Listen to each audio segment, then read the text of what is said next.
Hey everybody, I'm Bede, aka the Terrible Australian of Super Podcasts, and welcome to the 7th edition of the Godzilla Diaries. In this episode, I'm going to be talking about Godzilla vs.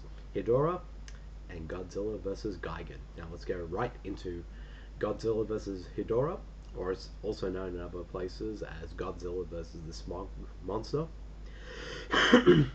um, you know, I have to admit, with the series so far, I've enjoyed pretty much nearly all the Godzilla films I've seen so far, except for Godzilla Raids Again and King Kong vs. Godzilla.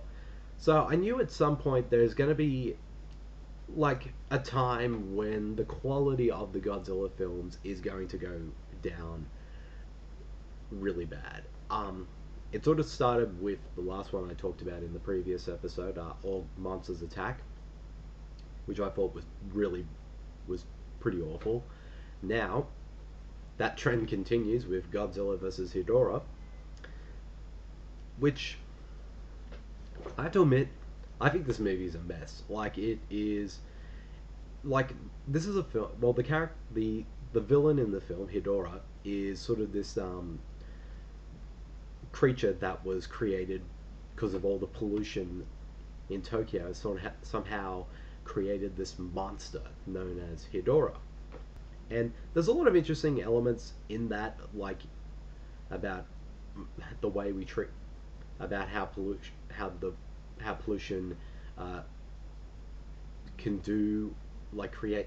Sorry, I'm train of thought. I'll start again. There's a lot of interesting elements about the film in terms of pollution and the environment and all that.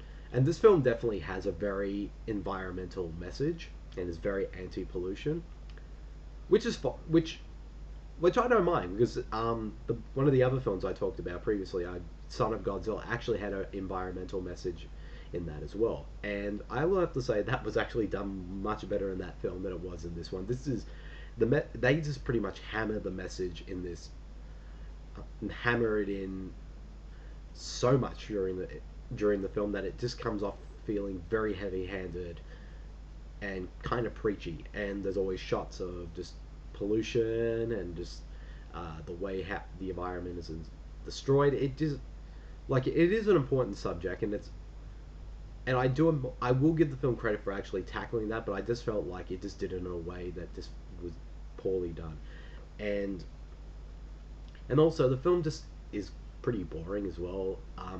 The plot's pretty much all over the place, and you can definitely tell that this film was a product of its time. It came out in '71, just that sort of break after the '60s. So there's a lot of '60s influence on it. A lot of flower power, hippies, and there's also psychedelic elements as well.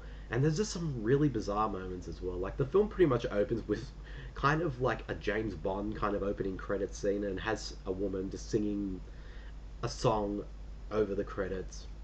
And there's just some really weird, bizarre little things. Like there's a couple of animation moments here and there in the film, which really honestly don't add anything to the film at all. The cast are pretty dull. Um, it's just not interesting. It's just heavy-handed, preachy, and to me it's a film that's more about the message rather than telling an interesting and entertaining story with Godzilla in it. The creation of HEDORAH is a pretty interesting design, and you sort of see different. If there's one thing I could say positive about the film, is the design of HEDORAH, because you kind of get different aspects of that character during the course of the film at different stages. Like he's sort of like at one point he's like almost like a small tadpole kind of creature, then a much larger version, then eventually able to get on land, but only just like a big bit of goo and all that type of stuff, and then eventually into a flying like a flying saucer type creature, and then eventually a full size creature, kind of like Godzilla. So there's interesting sort of like seeing the evolution of this character, and it's a pretty interesting design for the character as well.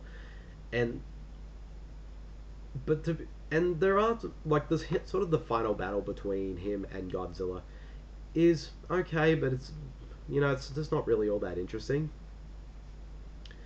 Like, there's also, again, with some really bizarre moments in the film, there's a really bizarre moment where Godzilla's like in front of this sunset, like his first appearance in the movie, and it just looks so. I don't know what was going on there, and also it has one. Let's okay. There's a scene in this movie that has to be seen. It's like spoilers for the film. The scientists sort of create this device that they use to kill HEDORAH. It's like a sort of electricity type of device, sort of dries out HEDORAH since he's made of pollution and goo and all that.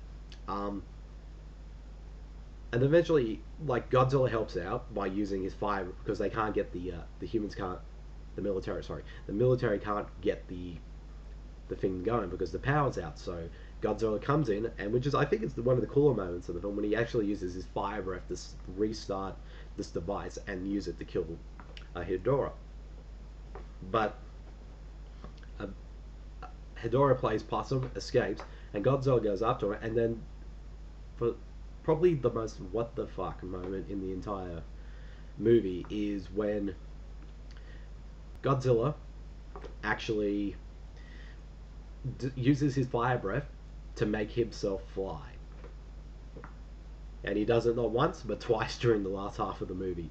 And I'm like sitting there going, what the hell is going on? There are things in this movie that seem so out of character for Godzilla, but also just, again, the film is just, it tries to be so many things that it just ends up being a huge mess. And there's also like musical bits as well. Like there's one section where a group of kids are at this field, and for some reason it's shot in almost black and white esque Serpentine cut, the way Serpentine color scheme, and then all of a sudden it goes bright colors, and they're all jamming down and rocking out, and it's so weird. It's a really weird movie, and it just kind of like well, overall it's pretty bad. It's a really bad film, but I don't know. It just feels like the filmmaker did not know what to do with this film or what type of story he wanted to tell, and is just throwing crap at the screen and seeing what sticks. Yeah, so this movie was definitely lives up to this reputation as being one of the worst in the series. So if I had to rate this one, I'd give it a 1.5 out of 5. Yeah, I really didn't like it all that much. Now on to the next film, Godzilla vs. Gigan, which definitely is a return to the form to the series after the last two films. At the same time, it is a watchable film, and I had a reasonably good time with it. But at the same time, it doesn't really add anything to the series. It kind of feels like a filler sequel. Like it just sort of fills it. It's just was turned out just for the sake of it, not really sort of adding or anything new to the series. And of course, it sort of brings back aliens who are trying to invade the planet, and it's about this. The plot to this one is about like a comic book artist who gets a job at this theme at this what the owners call peace themed theme park, and there's sort of like which all has a giant Godzilla set building in it, and he gets a job there to design creatures for the park. And once he discovers, along with a few others, that the park is being run by aliens from another planet, but not only aliens, they're alien cockroaches. Shocker. And of course they want to take over the world, and the whole reasoning why they want to take over the world doesn't make any sense whatsoever, because they want to bring peace to the planet, and I guess, and again, it's another one of those, if you go against peace, you're an enemy of us, we have to take and kill you. And of course, what they use to take over the planet, they bring back King Ghidorah, of course, because that's what pretty much he's like the go-to guide to all these aliens taking over take over the planet. And also they bring a new space alien by the name of Gigan, who actually is a pretty good foe for Godzilla, because like, yeah, he kind of looks like a cross between Foghorn Leghorn, Cyclops from the X-Men, and a chainsaw, but still, he's a pretty interesting design nonetheless. And he actually, like I said, makes a pretty good villain for this film, and he actually um, makes he actually pretty much gives Godzilla a hard time defeating him. And of course, besides Godzilla, also Angulus is back as well. So Angulus is always cool as always. Um, Again, to me, like, I think the main plot with the humans, the casts are actually pretty solid. Like, I didn't mind the cast. I thought they did a solid job. I just didn't feel like the plot itself, the human story, I should say, about the film, wasn't. It's kind of, we've already seen it before. Let's try something different. Like, it's what okay, but kind of been there, done that. But to me, again, the main aspect is, of course, the monster battles. These ones are actually pretty cool, and Gigan, like, whoops ass wherever he goes, gives Godzilla and Angulus a run for their money. And what really surprised me the most is how freaking bloody these battle scenes are. Like, we see blood. I'm not joking. There's blood everywhere in these scenes. Okay, maybe not that much, but still, there's a lot. For example, there's a scene where, like, a Gigan goes flying at Godzilla. He swoops past his arm and he cuts Godzilla's arm, and it's not just like a little bit of blood or anything. It's like a full-on geyser, Kill Bill style, that's coming out of that wound. And that happens a few times during this fight. And one time, Angulus goes to fight Gigan, and Gigan has this like razor blade thing in the front of his chest. Angulus goes straight at it, and then his face goes head first on it, and there's like blood everywhere. And of course, Godzilla gets his head nearly freaking smashed in by Gigan, and there's blood everywhere as well. Although, funnily enough, in the next scene, even though there's a lot of blood, you think it did too much damage. But in the next scene, it's like, oh yeah, you can. It didn't look like they had a scratch on it at all. But it actually took me aback how violent some of these bits were in the battle scene.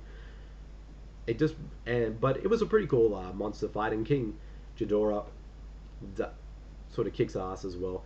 Although, just like all monsters attack, this film resorts to having freaking stock footage in some of, and this is in some of the scenes, and this is my main issue with the film.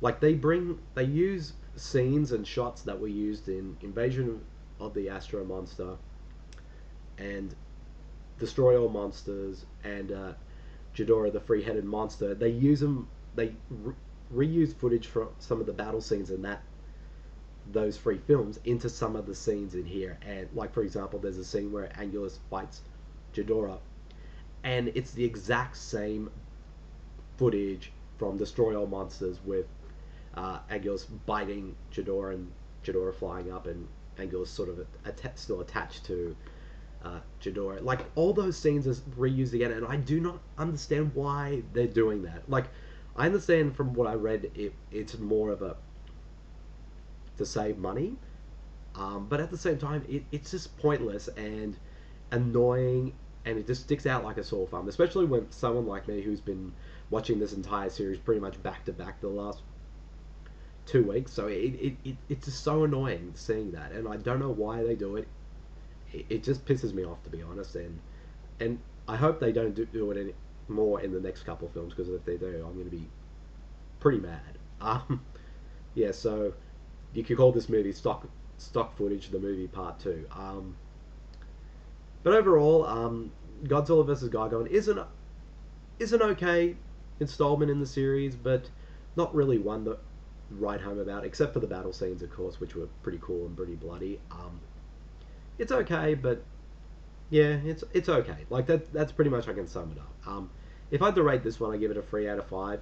It's still enjoyable in some ways, but it's a filler. It's a filler sequel. So that's all I have to say about it. Well, that's the end of this edition of this. Sorry, this 7th edition of the Godzilla Diaries. Now, I must. The next episode, episode 8, won't be out. I should state beforehand, because that I'm actually going to be going away for a week over the Easter holidays, so there won't be any uh, Godzilla Diary episodes from Good Friday right up until the following weekend because like I said, I will be away. But don't worry, I will be back the following week, and there'll be more Godzilla Diary goodness when I get back. So if you can wait till then, I appreciate it. But and plus it'll give me a little bit of a break of the series. That's a joy because since I've been in Godzilla mode the past 2 weeks. So, but when I do come back for the eighth episode of the Godzilla Diaries, I will be talking about, and I've forgotten the names of the movies. Okay. For the next, I'll be talking about Godzilla versus Megalon and Godzilla versus Mecha Godzilla. So keep a lookout for the eighth episode in about a week and a half, 2 weeks, and I'll see you guys then. All right, see you later, guys. Enjoy your Easter holidays. Bye.